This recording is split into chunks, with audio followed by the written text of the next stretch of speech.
what activities bring me joy? There's so many.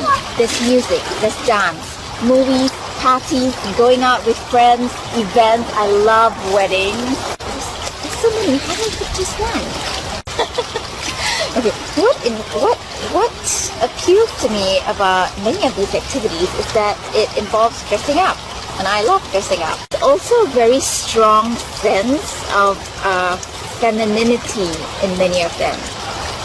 In dance really celebrates the female form, and movies manage to capture womanly essence so well. Like Meryl Streep in The Bridges of Madison County, that character to me is the epitome of womanliness.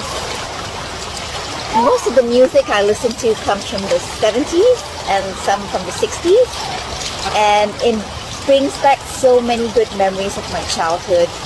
That's what my dad used to listen to when we were growing up. Our house was always filled with music. So if I were to summarize my true genius, it would be something that involves fashion, femininity, and the vintage vibe.